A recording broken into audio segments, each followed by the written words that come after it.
નમસ્કાર, આપ જોઈ રહ્યા છો જેકેએસની ગુજરાતી વાત કરીએ તો ધારી તાલુકાના ચલાળામાં શ્રી નામદેવજી મહારાજની જન્મ જયંતિની ઉજવાઈ હતી।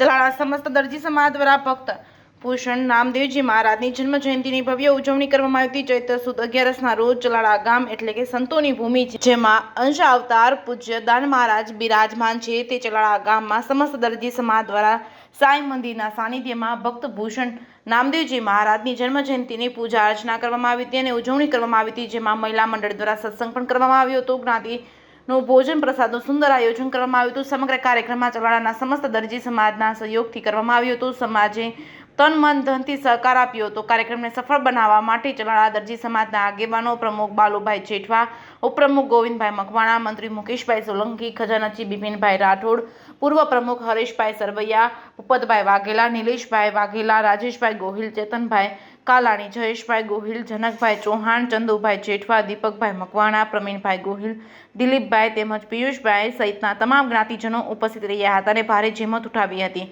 જેકેએસની ગુજરાતી સાથે બિપિન રાઠોડ, ચલાલા। क्या प्रकार आयोजन હતું, કઈ જગ્યાએ હતું, શું કહેશો?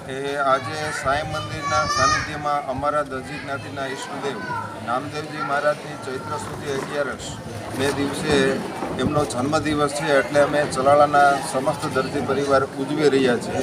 એટલે આજે 19 તારીખે એની જન્મજયંતિ છે, એટલે દરેક સાંઈ મંદિરે અમે ભેગા છીએ। કયા પ્રકારનું આયોજન હતું સાહેબ?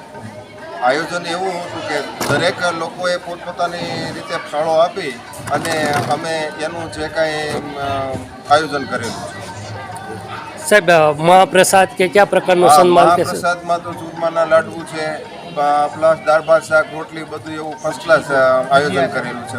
બીજો સન્માન કે? હા, સન્માન સમારંભ નવા અમારા વરાયેલા પ્રમુખ બીટી જેઠવા, ગોવિંદભાઈ મકવાણા, અમારા પત્રકાર શ્રી બિપિનભાઈ રાઠોડ તથા મુકેશભાઈ સોલંકી, એ અવનવા બધા પદે યોજાયેલા છે, એને જ્ઞાતિએ એનું સન્માન કર્યું છે।